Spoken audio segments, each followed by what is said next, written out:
Seguidamente será José Manuel García Bautista quien nos ofrecerá la octava conferencia. Nacido en 1972, es periodista e investigador sevillano, experto en temas paranormales. Tiene más de una treintena de libros publicados de historia, misterio y leyenda. Es colaborador habitual en medios de comunicación para estos temas como Canal Sur, Radio Nacional de España, Onda Cero Sevilla, Es Radio, El Correo de Andalucía, ABC o revistas especializadas.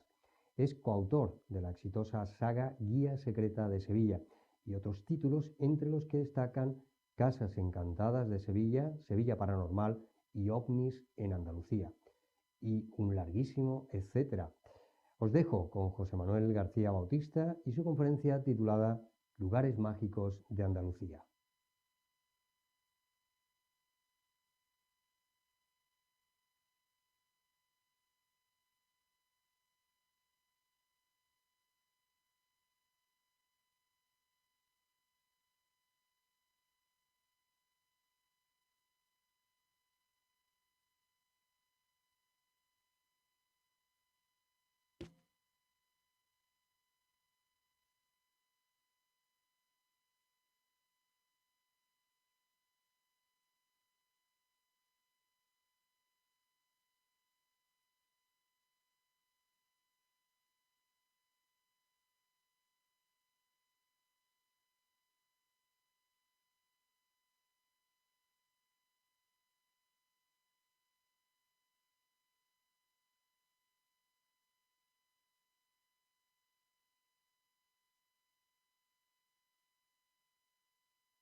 ¿Qué tal, amigos?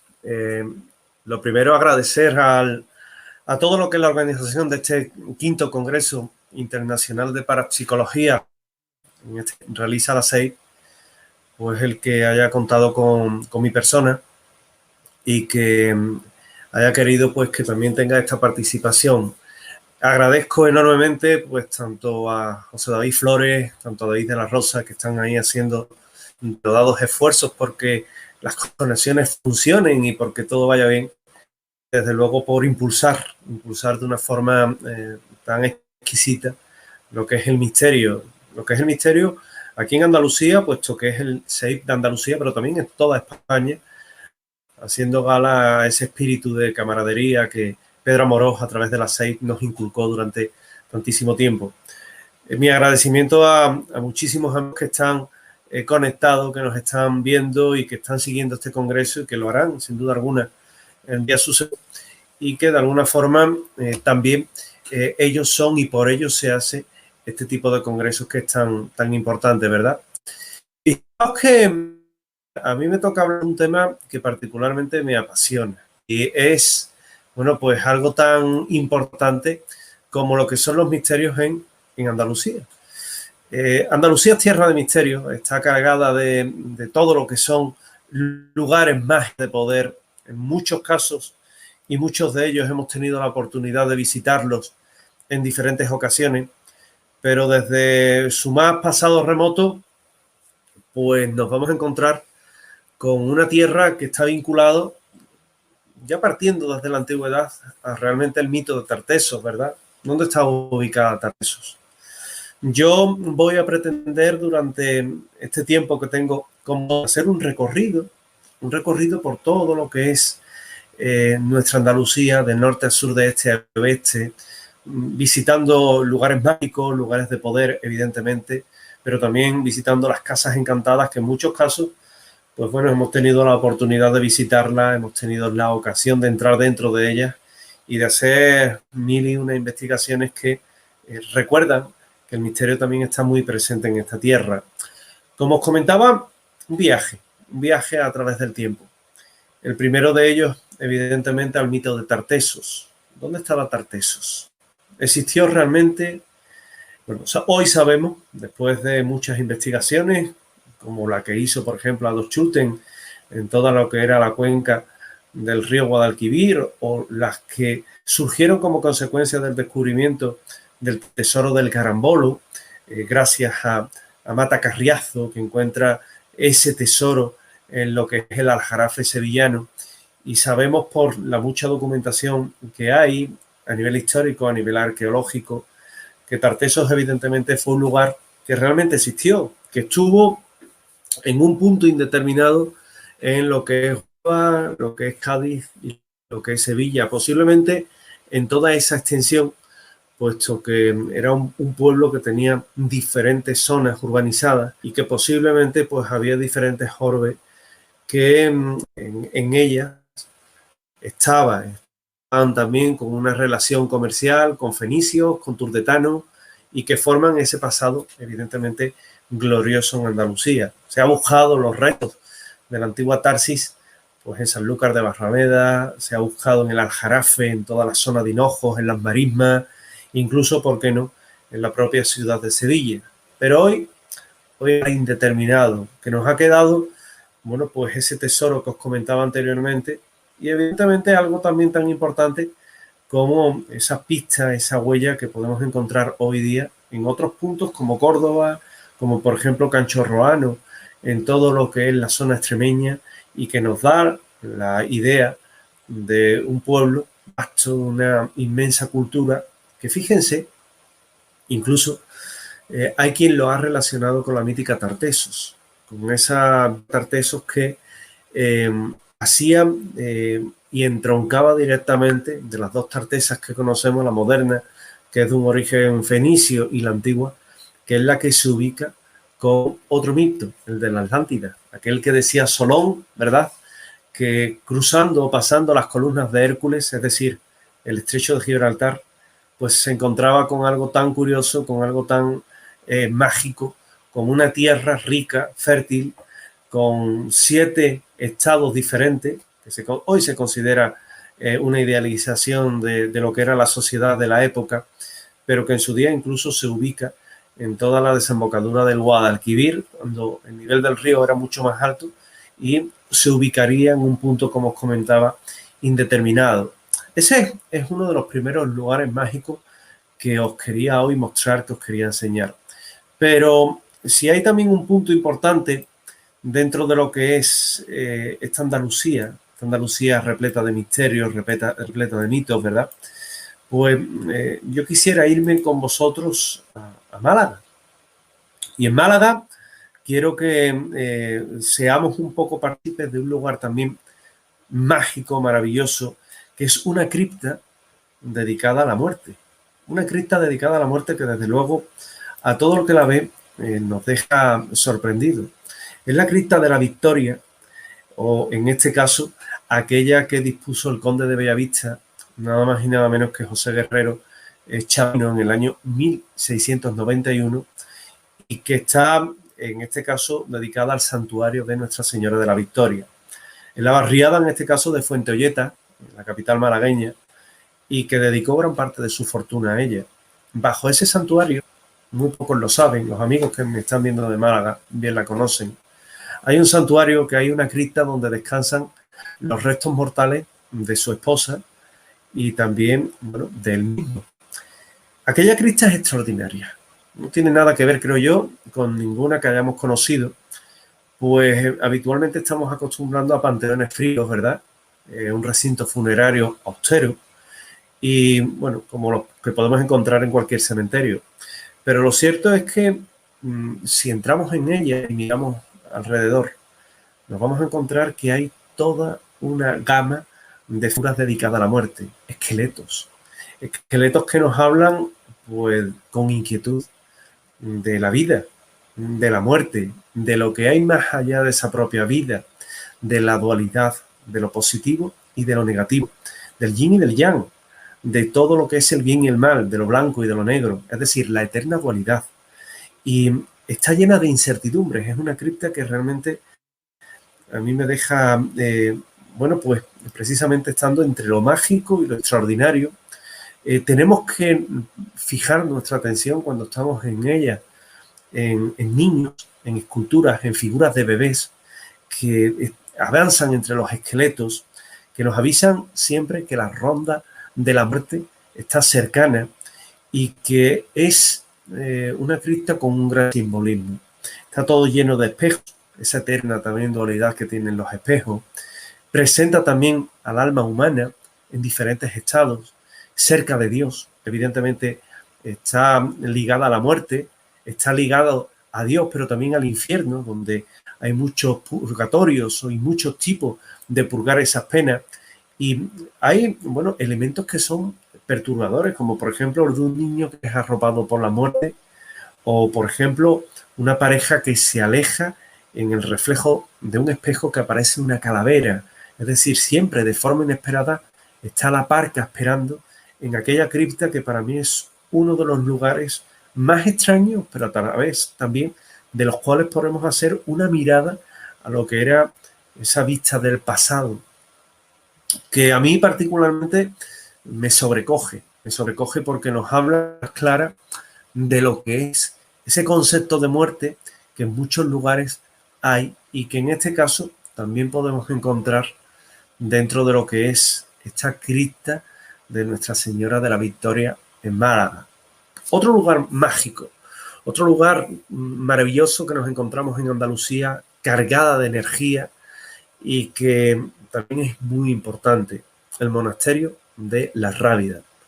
Vamos a procurar ir alternando siempre ciudades, siempre diferentes puntos para hacerlo más dinámico, porque como os comentaba, bueno, pues nos encontramos en Huelva.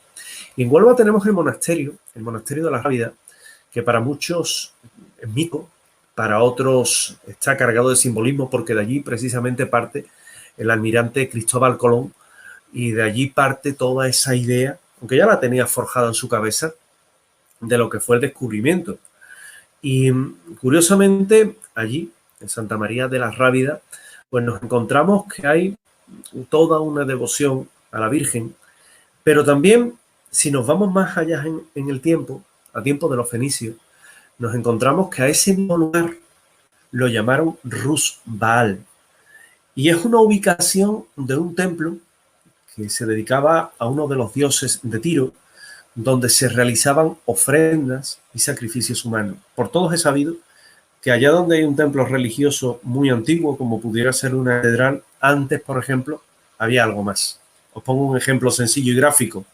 En Sevilla, la catedral, antes de la catedral hubo una gran mezquita, pero antes de una mezquita hubo un templo visigodo, y antes de un templo visigodo hubo un templo romano, y antes de un templo romano posiblemente un templo también dedicado a todo lo que eran los dioses fenicios, con lo cual siempre ha habido una evolución. Los lugares de poder, los lugares que están muy cargados de energía, tienen esa particularidad, se reaprovechan. Y así el nombre de la Rábida, volviendo a nuestro protagonista en esta ocasión, deriva de una antigua denominación que los fenicios tenían su dios señor, que denominaban Adón, y que era la diosa señora llamada Babal, que también recibía el nombre de Raab, y de ese Raab vendría el nombre de Rábida. Es muy curioso porque, aunque es discutido por los expertos, obviamente, sí es verdad que hay toda una opinión y una corriente de opinión y vestigio en torno a todo ello. Se puede leer en el Códice de la Rábida del siglo XVIII, de 1714, que en aquel mismo lugar, en el siglo II, gobernado por el emperador Trajano, pues se erige un templo dedicado a Proserpina, y que ocuparía también el que otrora ocupara, pues nada más y nada menos que una diosa fenicia, Proserpina, que era la diosa del infierno, la cual entrocaría directamente con esos sacrificios humanos que tenían lugar, y ella era la diosa hija de Júpiter y de Ceres, esposa de Neptuno. Es muy curioso también porque en este mismo lugar, en la Rábida, si seguimos rastreando un poco en todo lo que es su historia, nos encontramos que hay los caballeros de la Orden del Temple, cuando llegan allí, pues se relacionan con el monasterio, y antes de que existiera un convento como tal, fue usado también como defensa contra los musulmanes. Así se relaciona a la Rábida con los templarios por la construcción del mismo hacia el año 1200, y donde permanecieron 21 años hasta 1221, en los que se lo entregan a la Orden de San Francisco. Otra teoría nos habla que se llegó allí en 1257, cuando se crea el convento franciscano, y el convento también de los pobres caballeros de Cristo, en virtud de una donación muy importante, real, que tenía derecho de conquista, y allí permanecen hasta el siglo XIV, que es también otra de las hipótesis que se abren. La Virgen de los Milagros, que es la patrona del monasterio, quizás poco lo sabíais, pero es conveniente recordarlo, pues se conoce como Santa María de la Rábida, y también a su vez patrona de Palos de la Frontera, y es un nombre que es derivado de los muchos milagros que se cuenta que realiza, sobre todo marineros, enfermos, de los ataques de piratas, de las epidemias, y que será como fuere, cuentan que los marineros, antes de partir en la empresa de abrir una ruta a Zipango, que realmente fue el descubrimiento del Nuevo Mundo, pues se pararon allí a rezar precisamente a la Virgen. El lugar hoy día es todo un emblema, es todo un, yo diría que prácticamente algo que todo el que conoce lo que es el monasterio se sienta allí y siente cómo carga las pilas. Y esto no es algo que diga yo solo, sino muchas personas, personas sensibles, personas que tienen un especial don, pues son los que directamente, bueno, saben de la autenticidad y de la realidad de ese mismo fenómeno. Fijaos que vamos a irnos de todo lo que es en Huelva a Cádiz. Hay mucho que contar y muy poco tiempo. Pero en Cádiz os quiero contar pues una historia que es fantástica, que son las cuevas de Marimoco. Sí, las cuevas de Marimoco, que es un lugar sombrío, pasadizos oscuros, que jalonan toda Cádiz, que está allí en el subsuelo, de historias terroríficas, y que es muy curioso porque bajo el suelo de la ciudad trimilenaria, como le gusta a los gaditanos llamarla, y es cierto, trimilenaria, una de las más antiguas, si no la más antigua de España, pues nos encontramos esas cuevas de Marimoco, en el que se cuentan que se han perdido niños, en el que la leyenda nos habla de 12 árabes que se encontraron jugando las cartas. Fijaos qué estampa, evidentemente es una visión quimérica, de piratas que habían escondido allí fabulosos tesoros y que habrían sido perseguidos por la Inquisición, incluso de brujas que también les gustaban de meterse allá abajo.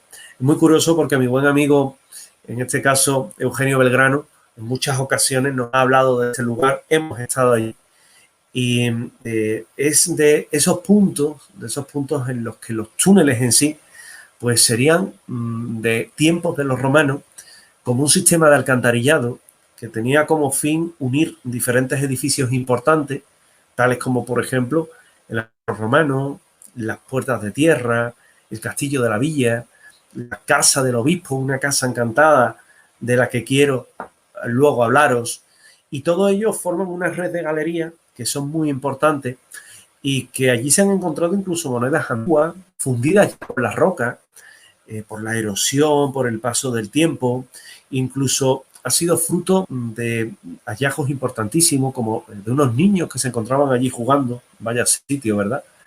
Que hablaron de 12 moros jugando a las cartas y todo ello tras estar días perdidos en aquellas grutas y que al salir contaron una historia que es hoy ya una leyenda.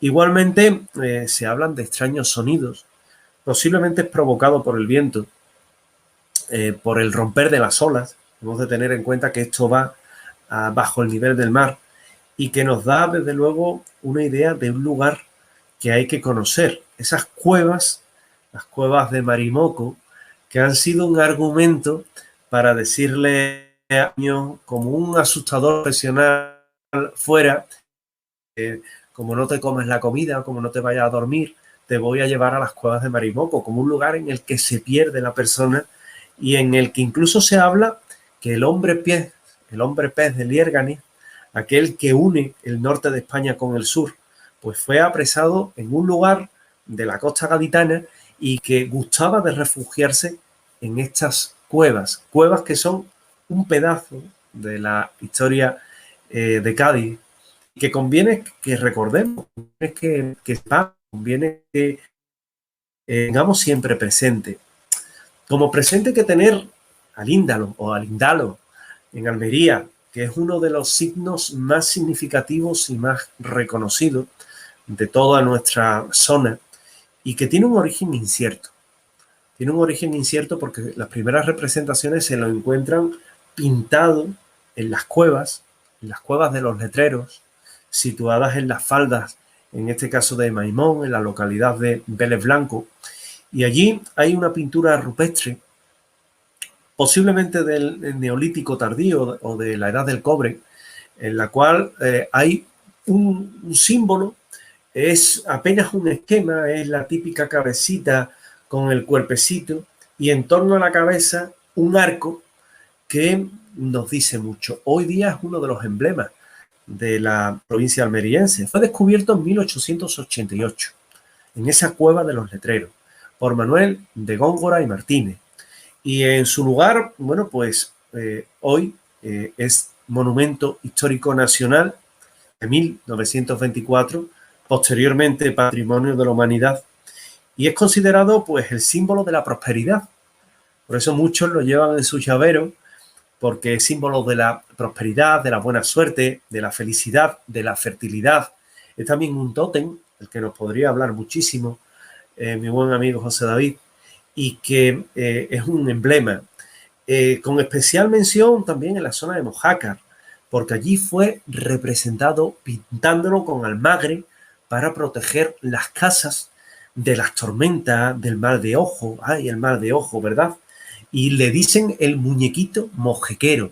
Fijaros qué nombre más bonito para dar al Índalo esa denominación. Igualmente fue tomado como símbolo intelectual del siglo XX y fue el eje del movimiento indaliano, el cual hablaba del hombre ancestral, del saber oculto, ese arco que está encima de la cabeza, que sería un poco el poder del arco iris, como el pacto entre los hombres y los dioses, y que representaría también, ¿por qué no? Todo esto son representaciones abiertas e interpretaciones abiertas a un arquero apuntando a un ave.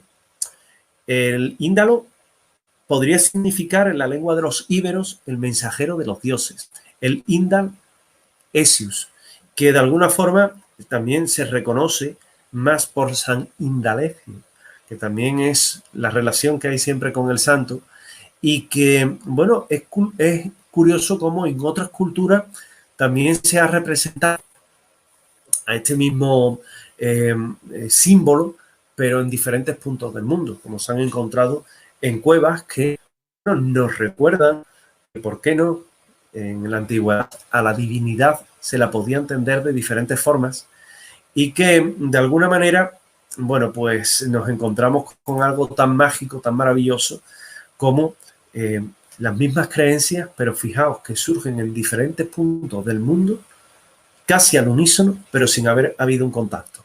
O lo hubo. Eso ya es otra historia. Pero desde luego la idea, no me digan que no, es sugerente. De Córdoba me tengo que ir a la mezquita. La mezquita de Córdoba es imprescindible. Es un lugar dedicado al culto, cierto, primero musulmán, luego cristiano.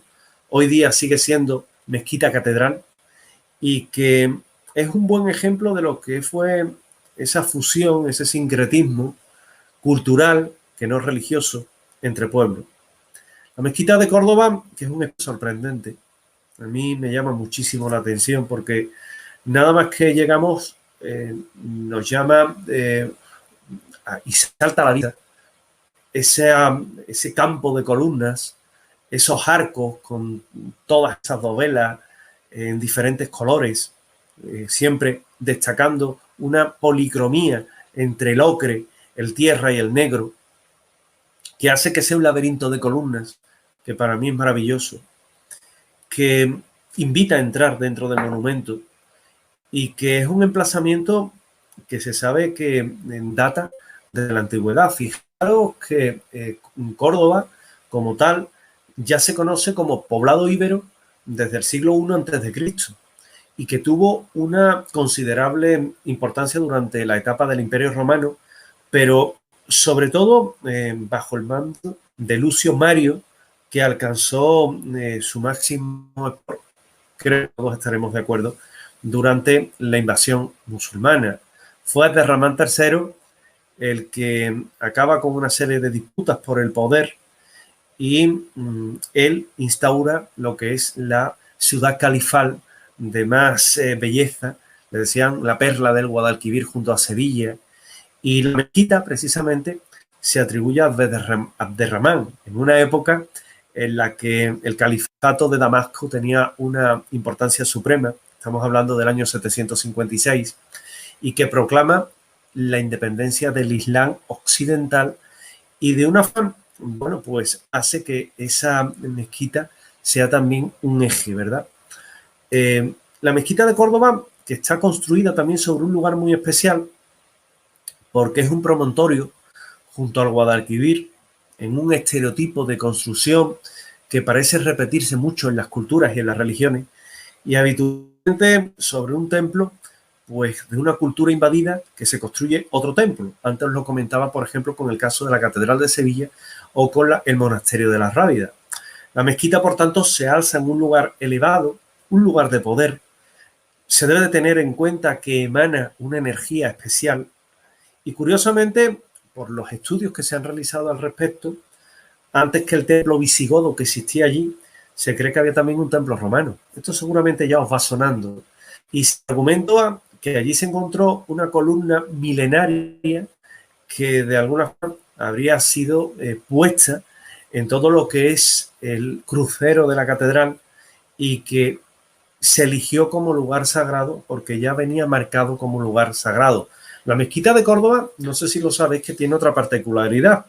No mira a la Meca, sino a Damasco, por ese cisma que os comentaba anteriormente y que está dividida en varias partes bien diferenciadas, como es el alminar, el patio de las abluciones, el lugar de la purificación, la sala de oración, y además tiene 12 puertas, 12. Esto es un número mágico. 2 y 1 son 3. 3 es el camino espiritual, el camino de la enseñanza, el camino que se inicia, pero también es un camino mágico. 3 o ese 12, que son los 12 meses del año, las 12 horas del día divididas en 2 campos, la noche y el día, lo blanco, lo negro, lo positivo y lo negativo. Nuevamente volvemos a lo mismo, esto se repite mucho en esos lugares de poder. Y también 12, como 12 fueron los apóstoles, las constelaciones, es decir, el número 12 se repite mucho.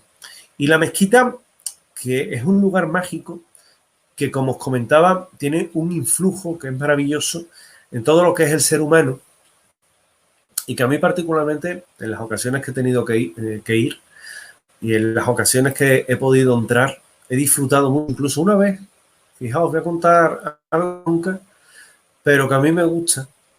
En una ocasión me acompañó un saorí o una persona que tiene, sabéis que esas dotes para la radiestesia y demás, con las varillas, y en la catedral la saca, y aquello era, bueno, pues la escenificación propia de lo que es estar en un lugar tan cargado como este, tan mágico.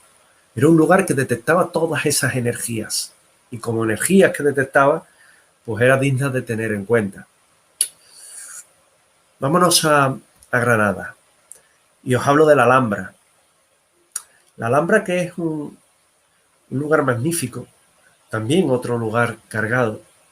Fijaos que ahora se me hace extraño estar dando esta conferencia y aunque tengo la cámara allí enfrente, os veo o me veo a mí mismo en esta pantalla, y viendo esos cuadros que tengo detrás del puente de Triana, realmente hace a todo lo que es esta serie de monumentos, habría que hacerle todo un estudio de lo que son los lugares de poder. Porque la Alhambra de Granada es ese conjunto de edificios que recibe la denominación incorrecta de palacio, cuando en realidad son un grupo de ellos. La Alhambra se ve representada toda una trayectoria diferente en la ciudad. Así, el último de los reyes, que fue Boabdil, fue el encargado de entregar las llaves de la ciudad a Isabel y Fernando, a la sazón los reyes católicos, una vez finalizada la reconquista. Pero en la Alhambra encontramos todo tipo de inscripciones, señales que van más allá de lo que podemos imaginar en una suerte de jeroglífico esotérico, ojo, que nos llama la atención. El emplazamiento donde se encuentra la Alhambra es un lugar predilecto, en este caso, para los íberos, para los romanos, para los visigodos, para los árabes y, por supuesto, para los cristianos. En todo el recinto reposan muchos de los vestigios históricos de la ciudad. Y en el interior de la Alhambra, pues descubrimos, por ejemplo, referencias en su ornamentación a lo que es el zodiaco, a lo que son los astros, a lo que es una suerte de clave astrológica que está allí, a fragmentos del poema, por ejemplo, de Imyan Yatil, que nos habla de lo astrológico y también nos habla de todo lo que es la astrología. Pero un lugar muy presente donde está todo esto es el Patio de los Leones. El Patio de los Leones, yo creo que todos lo hemos visitado, casi todos lo hemos visitado alguna vez, y que en ese lugar es donde realmente nos vamos a encontrar con el conocimiento de lo mágico, de lo esotérico.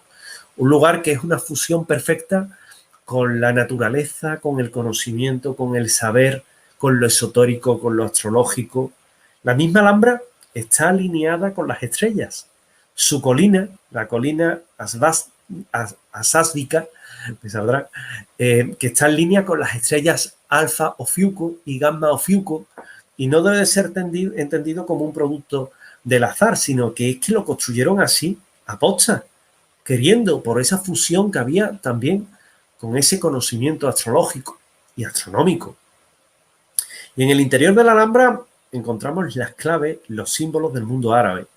Por ejemplo, una llave que podemos hallar en todo lo que son los arcos, en el inferior, y en el que es una oposición a la cruz que utilizaban los cristianos y que portaban los ejércitos nazaríes.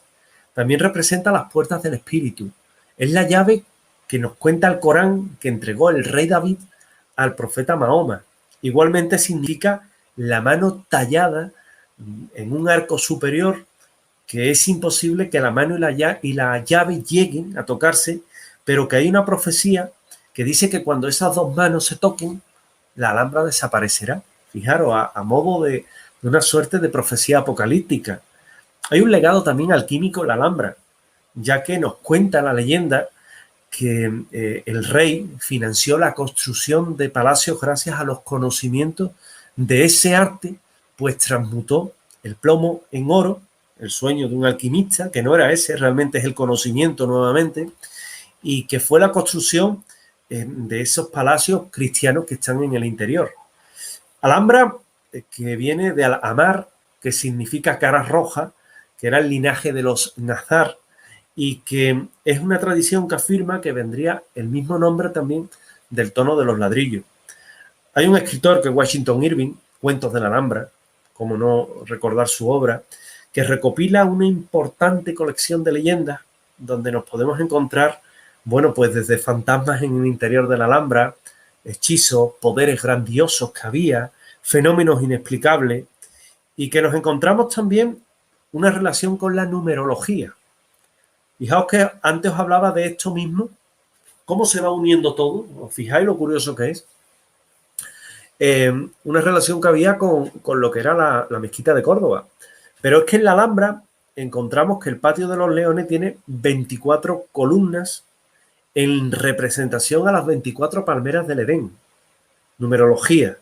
4 y 2 son 6. Nuevamente una relación múltiple de 3. 3 era 1 y 2, ¿verdad? 12. Los 12 apóstoles, las 12 constelaciones.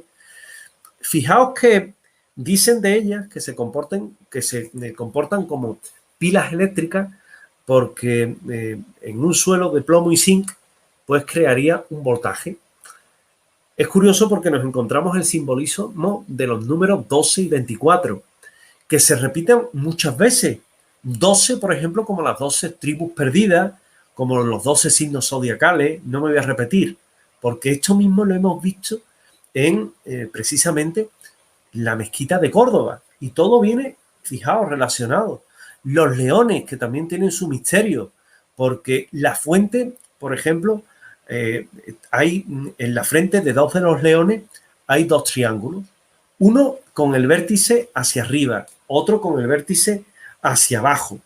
Y simbolizan el norte, Capricornio, y el sur, Cáncer, que son el signo solar y el ascendente de la ciudad. Fijaos qué curioso lo que está en esos 2 leones. Y el Patio de los Leones, que también simboliza la fuente de la vida. La fuente que tiene el agua como elemento vital, porque el agua era vital para los musulmanes. La vida, todo lo que fluye. Y se dice que oculta todo un complejo mecanismo, porque antiguamente era un reloj o un astrolabio de agua que señalaba con cada hora un ciclo cósmico, haciendo una interrupción en el chorro del agua, en la boca de un león correspondiente, en un efecto sin igual, que lo que nos estaba era dando todo un mensaje simbólico. Otra leyenda nos dice que de su boca, de la boca de un león, hay, todo un juego de palabras que, si eran repetidas, se podían escuchar, si se decía en la boca de un león, se podían escuchar en los otros leones, como si fueran vasos comunicantes. Al fin y al cabo, en la Alhambra nos encontramos también una representación de los 7 cielos, del Islam, simbolizando todo ello, la búsqueda de lo eterno y la búsqueda de lo terrenal, que es muy importante. Nos vamos a Jaén. Jaén es una ciudad que yo reconozco que me encanta. La capital del Santo Reino. He estado muchas veces allí. Participé, de hecho, en un reportaje muy, muy curioso que hizo Televisión Española y al cual me invitó un enorme amigo como es Lorenzo Fernández Bueno, para hablar, fijaos, nada más y nada menos que de un asesinato, el asesinato de la secta del Gorrión, que le llamaban, en todo lo que fue precisamente la escalinata de la catedral. Es particularmente importante porque allí está el Santo Rostro. El Santo Rostro de Jaén, que se esconde en su catedral, que nos cuenta una historia que es maravillosa porque está relacionada con la Sábana Santa, con la figura de Jesús de Nazaret. Sabéis que a mí particularmente me gusta muchísimo. Nuestro buen amigo Óscar Fábrega da toda una cátedra de ello. Y bueno, nos cuenta la historia piadosa que en el Evangelio apócrifo de Nicodemo, se produjo la ascensión de Jesucristo hacia el monte Gólgota y una mujer llamada Verónica se acercó a todo lo que fue la figura del Nazareno a limpiarle lo que fue el rostro de sangre. Iba, claro, con la corona de espinas y demás, iba martirizado. Y cuando usa un paño de lino, pues el rostro de Jesús quedó impreso de una forma sobrenatural sobre aquel tejido. De forma que, claro, ese tejido de lino tenía el rostro de Cristo. Es historia piadosa, ¿eh? Hoy día hay muchos rostros que se atribuyen a la Verónica, que se encuentran, por ejemplo, en la Basílica de Sacre, en París, en Francia, en la Basílica de San Pedro. Pero la Verónica, que no significa más que vero ico, es decir, verdadero rostro, verdadera imagen, pues que nos viene a recordar esa tradición. Pero en la Catedral de Jaén, que también tiene su fantasma, el niño de la Catedral de Jaén, pues se cuentan que allí precisamente habría llegado este santo rostro, que hoy se venera, gracias a San Eufrasio, uno de los 7 varones apostólicos que tuvieron y estuvieron evangelizando España, y tras la invasión musulmana se llevó a Asturias, donde estuvo escondida, hasta que el obispo Ramiro III quiso ver aquel rostro y al abrir el arca quedó ciego. Fue Alfonso VI, el rey, quien se preparó para ese momento y pudo abrir el arca y contemplar con toda su magnitud lo que era la reliquia. Sería ya Fernando II quien regresa el rostro al sur, y ahí la leyenda nos dice que, bueno, hay también otra persona en otra bifurcación de esta historia que os estoy contando, que fue Nicolás Viedma, en el siglo XV, quien lo dona y que de alguna forma, bueno, de alguna manera presentaría el estereotipo ideal de un paño que hoy día se puede decir que es venerado y visitado por miles de personas, aunque hay otra leyenda, que no me resisto a no contarla, que nos dice que un obispo de la ciudad, del que no se precisan ni se dan nombres ni datos, escuchó un sonido estruendoso que hacían un grupo de demonios. Hablaban del Santo Padre cuyos pecados se lo iban a llevar al infierno. Y allí estaban ellos esperando la llegada del Papa. El obispo, asustado, imaginaos, viajó a Roma para advertir al pontífice, pero claro, el problema era cómo realizar el viaje de Jaén a lo que era Roma. Y el ingenioso obispo maquinó un plan. Trató de convencer a uno de los demonios para que se lo llevara volando a Roma, y para su sorpresa uno de ellos pues aceptó. Bueno, aceptó y como recompensa admitió las obras de la cena del obispo. Volaron a Roma, se advirtió al Papa, se arrepintió de sus pecados, regresaron a Jaén, salvó el alma del pontífice, y en justa gratificación se cuenta que el obispo recibió un paño que era el rostro de Jesús de Nazaret en esa ascensión al monte Gólgota, justamente el que enjuagó la Verónica para limpiarlo. Bueno, sería una historia que también se cuenta en torno al Santo Rostro, que se guarda en la Catedral de Jaén, en un arca de plata dentro de la Capilla Mayor, y que según los historias y las historias que han derivado, pues el tejido se trata de un tejido que no tiene pintura, sino que es una imagen impresa, no se sabe cómo, adherido a una tabla que enmarca a otro, plata, piedras preciosas, que fueron donadas creo que por la duquesa de Montemar en el año 1814, y que de alguna forma es pasado, presente y será futuro de Jaén. Finalmente, en este recorrido mágico, me quiero trasladar a Sevilla, obviamente. De Sevilla os podría contar muchas cosas, evidentemente es mi ciudad y es la que conozco bien, ¿verdad? Pero lejos de hablaros de la catedral, de la cual ya os he dado algunas pinceladas, ¿verdad? Yo os querría hablar en este caso de esa fusión que tiene Sevilla con lo mágico, con lo eterno, con lo singular. Y es un punto también de la ciudad que es muy importante. Es un punto que nos habla de fantasmas, pero que también nos habla de una leyenda. Quiero llevaros a la capilla de San Onofre. El que no la conozca, le tengo que decir que está en la Plaza Nueva, que era parte del antiguo convento franciscano que había en este lugar, y que hoy día se puede visitar. Es una capilla de oración perpetua en la cual, pues cuando uno llega con mucho recogimiento, muy pequeñita, se encuentra que allí, bueno, pues hay un pequeño altar y hasta allí llegó en el año 1600 un caballero, era el caballero Juan de Torres, el cual venía de América cargado de oro, cargado de riqueza, cargado de remordimiento, había matado a muchos indígenas y cuando llega allí, bueno, pues nuestro caballero Juan de Torres comienza a rezar todas las noches. Es muy curioso porque él veía como ante el altar aparecía un monje, se presignaba y comenzaba a dar la misa. Y cuando él daba la misa, pues al cabo de 2-3 minutos desaparecía. Una noche, otra noche, otra noche.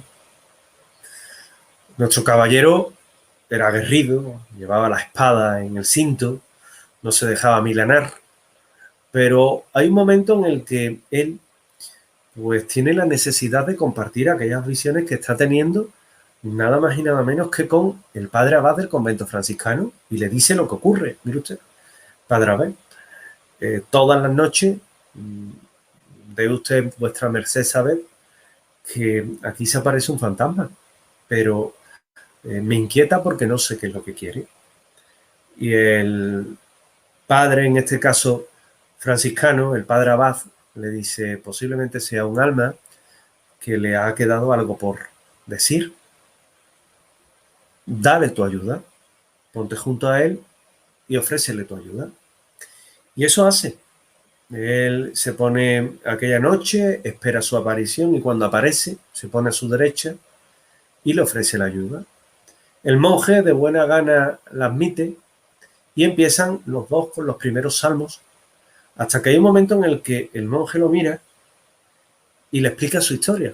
Era un monje que había fallecido víctima de una de las muchas epidemias que tenía la Sevilla de la época, no solo la peste de 1649, sino precisamente la peste, la gran peste, la peste en este caso atlántica que le llamaban de 1599. Este hecho viene a suceder en el año 1600 y le explica cómo fallece un día de difuntos, que el día de difuntos anteriormente en Sevilla era en el mes de abril, no en el mes de noviembre, y que había dejado unas misas por dar y que el Altísimo, que sabéis que los bizantinos creían que era justiciero, el dios justiciero, pues aquí es justiciero y lo condena a vagar eternamente. ¿Por qué? Pues precisamente por lo que es este lugar, hasta que alguien se ofreciera a ayudarle a dar una misa. Y este fue el caballero Juan de Torres. Cuando él lo ayuda, deja en este caso de aparecerse y acaba la maldición. Y este hecho, que pudiera parecer un hecho legendario, pues es un hecho que está incluido dentro de las crónicas históricas de la ciudad de Sevilla. Es decir, es parte de la historia de la ciudad. No es una leyenda, o al menos así lo entendieron aquellos escribanos que decidieron incluirlo en una plaza nueva, que me voy a ir al principio de esta conferencia.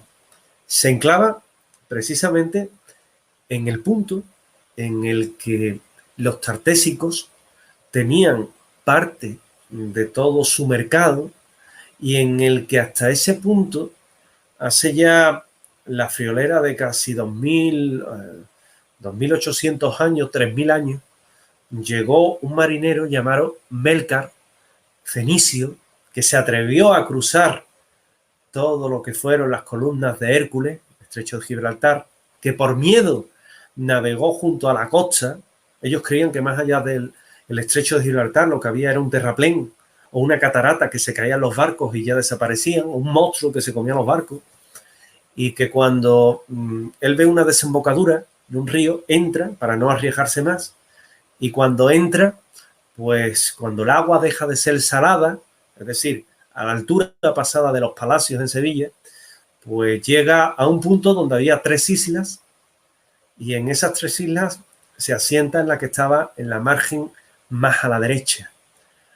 Ese lugar es hoy, fijaos, ese punto que nosotros llamamos Plaza Nueva y que es donde una cultura como la fenicia se encontró con otra cultura como fue la tartésica y la turdetana, y establecieron transacciones en este caso, que son hoy día pues parte de ese comercio inicial que impulsó todo lo que es a esos pueblos preíberos y esos pueblos que de alguna forma dejaron una huella tan profunda en el sur. Es curioso porque Melkar pasaría a helenizarse con la presencia de los griegos en toda esta zona también por razones comerciales, y de Melkar pasó a llamarse Heracles.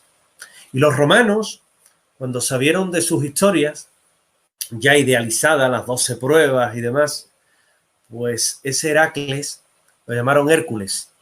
Y Hércules es precisamente el fundador de una tierra de poder como es Andalucía. Os podría hablar de muchas más cosas. Antes de acabar, quiero dar una breve pincelada de todo lo que es, fijaos, edificios encantados de los que hablaba antes mi buen amigo José David Flores, que hace posible junto a la SEIP y a mi buen amigo David de la Rosa que bueno, este ciclo de conferencias os esté llegando y sobre todo que sea apasionante y lo podáis ver, ¿verdad? Y además de forma gratuita y desinteresada. Lugares mágicos, lugares cargados de poder, en una breve guía, una breve y acelerada visión que vamos a tener. Si nos vamos a Almería, vamos a empezar desde la zona más oriental. Todo amante del misterio, de las casas encantadas, no puede dejar de ir a visitar lo que es el Teatro Cervantes, donde se aparece el fantasma de Conchita, una actriz que mataron sobre el escenario y cuyo fantasma hoy día se aparece. Otro buen amigo como es Alberto Cerezuela ha escrito muchísimo sobre ello. Yo tuve el gusto de prologarle uno de sus libros y cuenta esta historia como nadie. Pero también, evidentemente, no nos podemos olvidar de visitar tabernas donde se han realizado tantos spaghetti western, ¿verdad? Donde también hay un fantasma, un viejo extra que murió y que se aparece allí. O, ¿por qué no recordar la historia del hombre del saco, de Francisco Leona, que sería ese cruel asesino que mató a un niño para tratar de sanar a un rico de la tierra, sacándole el unto y la sangre? Si seguimos por la zona de Granada, imposible no recordar el triste exorcismo del Albaicín, donde una persona, una mujer, fallece a manos de ese fervor y esa devoción malentendida que se puede tener muchas veces, y tratando de sacarle el demonio, le sacaron realmente las tripas por la vagina y que acabó muriendo desangrada a manos de ese mal llamado el panadero, que fue el que ejecuta pues ese endiablado plan que, tratando de sacar al diablo del cuerpo de una persona que posiblemente lo que estaba era afectada por cualquier tipo de circunstancia psicológica, acabaron con su vida. O, ¿por qué no recordar el caso que el grupo Omega hizo tan famoso de los almacenes Woolworth, de lo que era la delegación precisamente de allí, de Granada, y donde se aparecía el padre Benito, ¿verdad? Donde deja aquella famosa psicofonía de una compañía tengo en la lengua, os arrepentiréis, que se escuchaba con tanta dificultad. Si seguimos un poco al norte, la bella tierra de Jaén, que va a ser protagonista de esa mesa redonda, donde vais a tener a excelentes amigos y excelentes contertulios, Luis Mariano Fernández, Pedro Amorós, lo que es Pedro Fernández, y que nos van a hablar, bueno, pues de las caras de Belme. Tuve la ocasión de conocer a María Gómez Cámara hace muchos años, a sus hijos también, en un programa de Canal Sur, en televisión, junto a Tico Mérez. Pero a María la conocí en el año 1997, 1998 y repetí visita en el 2000. Y siempre me llamó la atención porque era una mujer sumamente amable, cariñosa, te enseñaba aquello, emanaba ternura, que jamás pidió nada. A mí nunca me pidió nada por ir allí a invitar, a ver las caras y demás. Y que su historia, la historia de las teleplastias, cuando has visitado mucho mundo, siempre cuando hablas de España y de misterio te hablan de las caras de Belme. Es el misterio de España, no nos engañemos. Es el misterio que más importancia tiene y que sin duda por el que nos identifican. Yo no voy a hablar de él, porque se va a hablar en este ciclo como cierre en el día de mañana.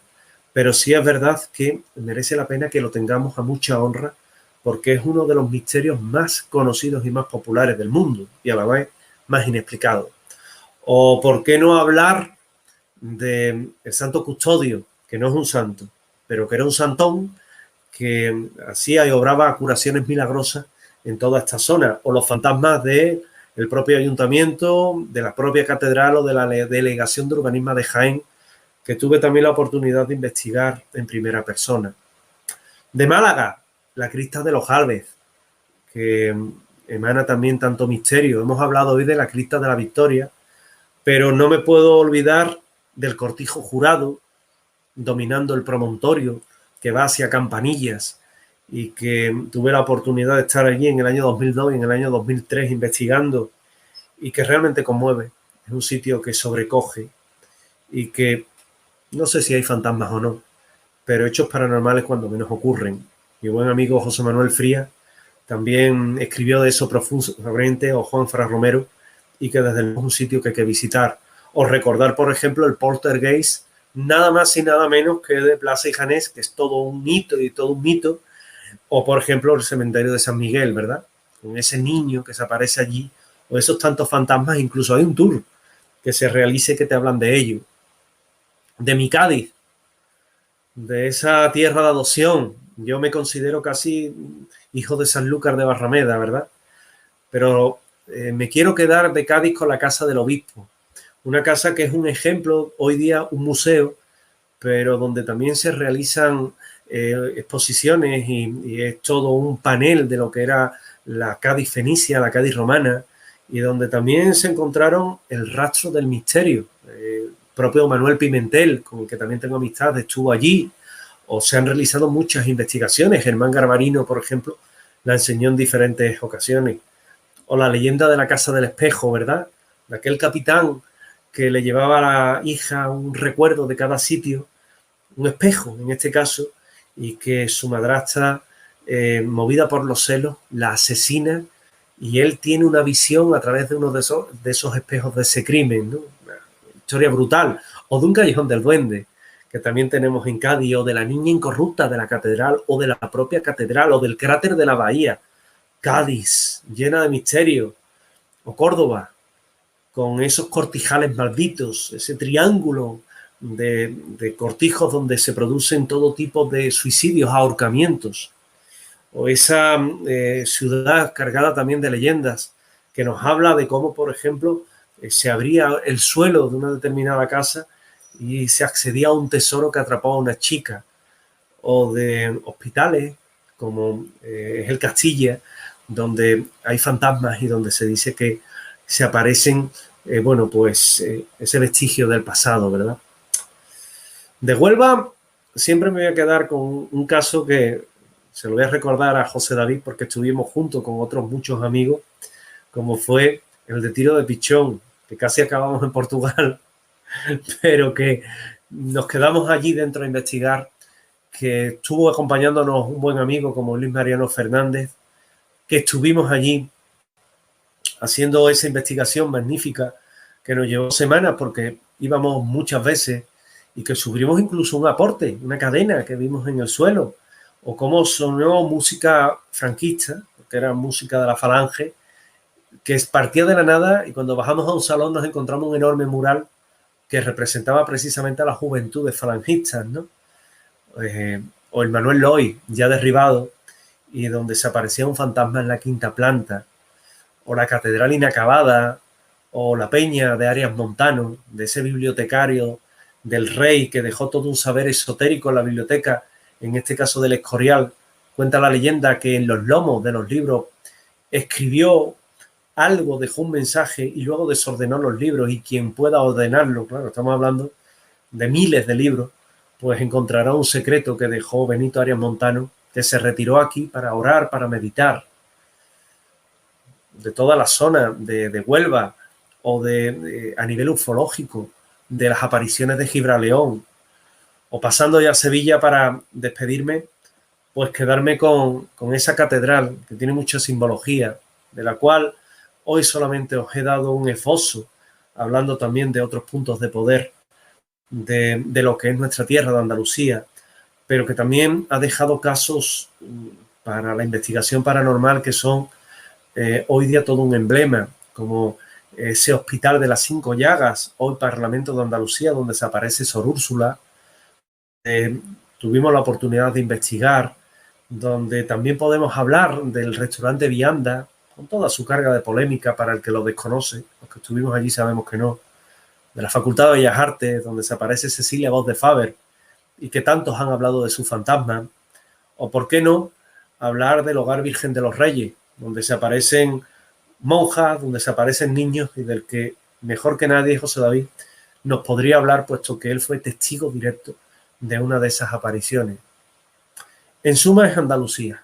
A mí me ha tocado hoy ser embajador de mi tierra, de la cual me enorgullezco y de la cual, a través de esta conferencia, que me ha permitido pues ser un poco ese guía vuestro, solo por los lugares de poder. Y me he quedado corto de tiempo. Lugares de poder, lugares que emanan una energía especial y lugares donde uno siente realmente la magia, la mística y el misterio de todo lo que es esta comunidad autónoma. Me despido ya, agradeciendo nuevamente al CEIP, a Pedro Amorós, al CEIP Andalucía, a lo que son los compañeros que lo forman, especialmente a José David Flores y a David de la Rosa, a todos vosotros que estáis ahí viéndome y quizás descubriendo nuevos lugares o nuevas cosas como las que he contado de la Alhambra, y en suma a todos los amantes del misterio que hacen que estas jornadas, este 5º Congreso Internacional de Parapsicología, Ruta a lo Desconocido, tengan su especial significado. Muchísimas gracias, siempre honrado, y en este caso dejo que mis compañeros pues hagan preguntas si las hay, y si no, que pasen al siguiente ponente, que sin duda alguna causará las delicias de todos vosotros. Pues José Manuel, compañero, sí tenemos una pregunta por ahí que nos está haciendo nuestra amiga Yol, que te dice aquí que si conoces la finca Santa Tecla en Málaga, en Churriana. La conozco y de hecho hace poco hablaba con Ricardo, un amigo de allí de Málaga, y teníamos pendiente organizar pues algo por allí, algo, en este caso hemos estado esperando todo lo que eran el levantamiento de las restricciones que hemos tenido por la pandemia y poder ir a esta finca Santa Tecla, donde también hay una carga energética importante, pero también hay fenómenos inexplicables dentro de todo lo que es la globalidad de un fenómeno inexplicable que habrá que ir, investigar y deleitarse con todo lo que sucede allí. Sitios nuevos, fijaros, sitios nuevos que van surgiendo y de alguna forma sitios nuevos que hay que seguir investigando. Pues compañero Manuel, agradecido de verdad de todo corazón de que hayas estado aquí con nosotros. Ya el año pasado realizamos ese tour por algunos de los lugares que has nombrado en esta conferencia, ¿verdad? Como fue el Parlamento de Andalucía, como fue el Hogar Virgen de los Reyes, incluso el Policlínico, ¿verdad? Sí. Que pertenece al Hospital Virgen Macarena. Manuel, hay que decirle a todos los amigos que nos están viendo, que nos están escuchando, que si queréis realizar en algún momento algún tour por la ciudad de Sevilla, conocer sus misterios, conocer sus historias, conocer sus leyendas, aquí tenéis precisamente pues al mejor guía que os podéis encontrar, José Manuel García Bote. Compañero. Muchísimas gracias, compañero. Abrazos y agradecimiento eterno al CEIP. Muchas gracias. Gracias. Gracias a ti. Pues, amigos, a partir de ahora tenemos a nuestro siguiente ponente. Hay que decir, ya lo he puesto por ahí pues, en los comentarios, que teníamos previsto ahora realizar una conferencia con David Parcerisa, una conferencia titulada, psicofonías, ¿verdad? Pero David ha tenido un problema familiar que le ha impedido pues, poder estar aquí, con lo cual, como nuestro presidente Pedro Amorós está siempre al quite y siempre está ahí para cuando se necesita, pues será él quien realice a continuación esa ponencia sobre psicofonías. Antes vamos a hacer ese vídeo, como siempre estamos haciendo, sobre las caras de Belmez. Ya sabéis que este año celebramos el 50 aniversario de las caras y a continuación nuestro presidente, nuestro amigo, nuestro compañero Pedro Amorós.